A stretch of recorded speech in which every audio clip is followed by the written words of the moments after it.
तर तुम्ही आज सीआयडी अधिकाऱ्यांची भेट घेतली, मात्र सीआयडी अधिकाऱ्यांनी जी प्रेस नोट काढली त्याच्यात 15 मृत्यू दाखवलेत आणि जे मृत्यूचे प्रमाणपत्र आहेत ते ससूनमध्ये ऍडमिट आहेत, काही औंधमध्ये ऍडमिट आहेत, त्यांची संख्या जवळपास 22-24 होतीये. या सगळ्यामध्ये तफावत सुद्धा दिसते. काय आढावा घेतलाय? सन्माननीय श्री रामानंद, सन्माननीय श्री फुलारे हे स्वतः आयजी आणि ॲडिशनल आयजी, त्याचबरोबर SP आणि CIDचे संबंधित DYSP अशा सगळ्या 5 जणांशी माझी बैठक झाली. त्यांना जे मी निवेदन दिलेलं आहे त्याची मी परत आपल्याला सगळ्यांना फोटो पाठवते. परंतु अत्यंत महत्त्वाची गोष्ट म्हणजे जे मृत्यू झालेले आहेत तर तशी लक्षणं असणारे जे कोणी रुग्ण त्या काळामध्ये हॉस्पिटलमधून बरे होऊन गेले असतील त्यांची संख्या सुद्धा मोजदाद करण्याच्या दृष्टिकोनातून वैद्यकीय व्यावसायिकांचं सहकार्य मागावं. त्याचबरोबर ज्या मृत्यू त्या काळात झालेले आहेत तर त्यांच्या लक्षणांमध्ये आला आणि अटॅकनी गेला किंवा कशाने गेला हे कळलं नाही तर मग पोस्टमॉर्टम होतं. परंतु नुसतंच जिथे दुसरंच काही कारण दाखवलं गेलं असेल त्या प्रत्येक मृत्यूच्या संदर्भातली तपशीलवार माहिती जमा करून त्यामधून जे काही सत्यासत्य समोर यावं. त्याचबरोबर बरेचसे रुग्ण हे आजारी पडल्यावर किंवा त्यांचा मृत्यू झाल्यावरती दुसऱ्या भागात सुद्धा निघून गेलेले आहेत. म्हणजे कर्नाटक, लातूर, बिहार अशा ठिकाणी गेलेले आहेत. तर असे जे लापता झालेले लोक आहेत त्यांची सुद्धा नोंद होण्याच्या दृष्टिकोनातून अगदी महाराष्ट्रामध्ये दूरदर्शनवरून त्या तुमच्या माध्यमातून एखादं आवाहन खेड्यापाड्यातील लोकांना कळावं की अशा प्रकारची लक्षणं येऊन पुण्याहून दगावलेला कोणी असेल व्यक्ती तर त्याची माहिती कुटुंबियांनी द्यावी किंवा त्यांच्यावरती कोणी दबाव आणून मुद्दाम त्यांना गायब करतायत का हे पण तपासलं जावं. अशा संदर्भातली सूचना झाली. दुसरं जे आरोपीचे लोक असतात ते बऱ्याच वेळेला लोकांची अशी दिशाभूल करतात की CID तर एक दिवस तपास करून जातात आणि नंतर तुमची गाठ लोकलच लोकांशी आहे. तर या दृष्टिकोनातून पिंपरी चिंचवड आणि हडपसर या दोन्ही ठिकाणी एक संपर्क अधिकाऱ्यांना करता येईल अशा प्रकारचं कार्यालय तात्पुरत्या स्वरूपात सुरू करावं आणि एखादा व्हॉट्सअप नंबर ताबडतोब म्हणजे ते दोघंही जे DYSP आहेत त्यांचे नंबर तुमच्याकडून पब्लिक करण्यात यावे की या दारूच्या संदर्भातल्या ज्या काही तक्रारी असतील तर त्या लोकांनी निर्भयपणाने त्यांच्याकडे थेटपणाने पोचवाव्या की जेणेकरून लोकांनी पूर्वी निवेदनं दिली असतील पण त्याच्यावर कारवाई झाली नसेल तर त्या निवेदनाची माहिती सुद्धा CID पोलिसांना कळवावी जेणेकरून कुठे कुठे हलगर्जीपणा झाला या सगळे मुद्दे समोर येतील. माझी जवळजवळ 35 मिनिटं तपशीलवार चर्चा झाली. बऱ्याचशा सूचना मी त्यांना दिलेल्या आहेत. त्यांनी पण मला अनेक माहिती सांगितलेली आहे. त्यातली अनेक माहिती संवेदनशील असल्यामुळे या संदर्भामध्ये मी दिलेल्या सगळ्या सूचना जरी सांगू शकले नाही तरी सुद्धा काही वस्त्यांमध्ये लोकांवरती दबाव आहे. विशेषतः हडपसर भागामध्ये आहे, फुगेवाडीमध्ये आहे, इतर काही वस्त्यांमध्ये आहे. तर त्या दबावाला जबाबदार असणारे जे कोणी गावगुंडपणा करत असतील त्यांच्यावरती सुद्धा कारवाई करावी.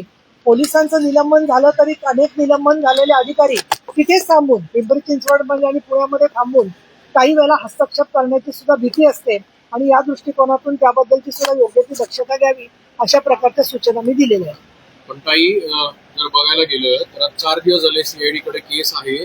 एका बाजूला मृत्यूंची संख्या अनेक ठिकाणी 21, 20, 22 अशा आहेत पण CIDनी जो अधिकृत आकडा दिलेला आहे तो 15 आहे.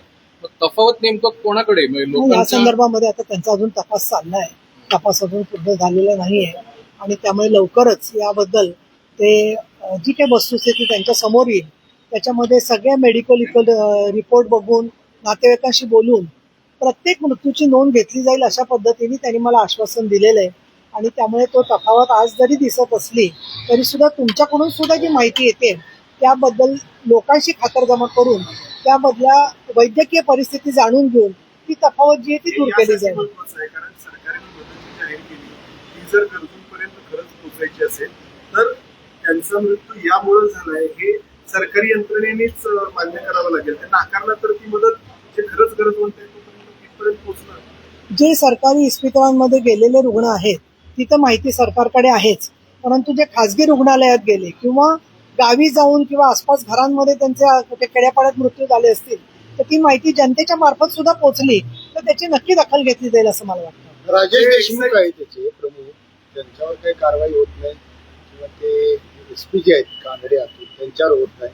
पोलिसांचा बळी दिला जातो पण राजेश देशमुख सर्वस्याला जबाबदार आहेत असं नागरिकांचं म्हणणं आहे. त्यांच्यावर कारवाई किंवा निलंबनाची मागणी करतायत.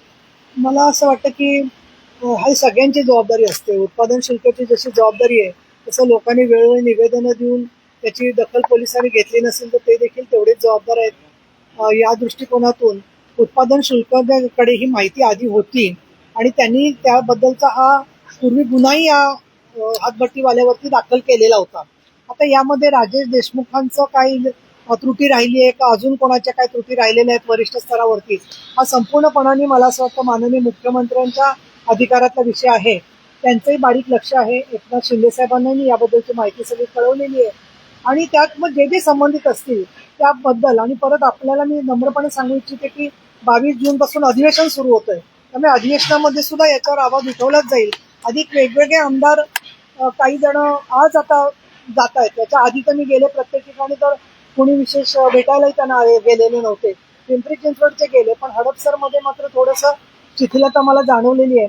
दुसरं असं महानगरपालिकेने मदत जाहीर केली आहे पण प्रत्यक्षात ती मदत मिळालेली नाहीये आणि समाजातले काही लोक आम्हालाच प्रश्न विचारतायत की हे दारू पिऊन मेले तर याच्याबद्दल यांच्या कुटुंबियांना का मदत करायची. तर मुळात कुटुंबीय जे आहेत ते काही दारूच्या व्यसनाचे बळी आहेत ते जे आहेत ते आणि त्यामुळे या कुटुंबियांना कुठे ना कुठे धीर दिला तर केसमध्ये कन्व्हिक्शन होऊ शकेल असं मला वाटतं. आणि प्रत्येकापर्यंत मदत पोहोचण्याच्या संदर्भात जे आपल्याला सत्तेसमोर दिसतंय ते आपण सुद्धा सरकारसमोर मांडताच आहात आणि अजून काही माहिती आली तर ती त्यांच्याकडेही द्या आमच्याकडेही द्या आणि मृत्यूंची संख्या जी वास्तवदर्शी आहे ती नक्की सरकारला स्वीकारायला लागेल. काही डिपार्टमेंटनी कारवाई करायला पाहिजे होती की केली असं वाटतं तुम्हाला की काही त्रुटी राहिली? एक तर स्पष्ट त्रुटी दिसते आहे की ते म्हणजे मिथेनॉल हे घातक द्रव्य मिसळलं ते एका पोर्टलवरून या कुठून त्यांनी प्राप्त केलं आणि प्राप्त केल्यानंतर इतके धडाधड मृत्यू व्हायला लागले. तर अशा पद्धतीने घातक द्रव्यांचं रसायन लोकांच्या पोटात गेल्यामुळे हा सगळा प्रकार झालेला आहे. आधीच याची संपूर्ण साखळी जर का उत्पादन शुल्क विभागाला तोडता आली असती तर एखाद्याच ठिकाणी घटना घडलेली दिसली असती पण तसं झालं नाहीये. त्याच्यामुळे मला असं दिसतंय की एक ही मोका किंवा MPDA लागावा अशा पद्धतीची एक साखळी झालेली आहे. उत्पादन शुल्कने अजून काय स्वतःचा अहवाल जर का जाहीर केला की आम्ही काय काय कारवाया केल्या होत्या लेखी अहवाल, पण मध्यंतरी मी काल पेपरला वाचलं की 1000 ठिकाणी ते छापे घातले म्हणतात. पण कुठे घातले काय घेतले आम्हाला सुद्धा माहित नाहीये.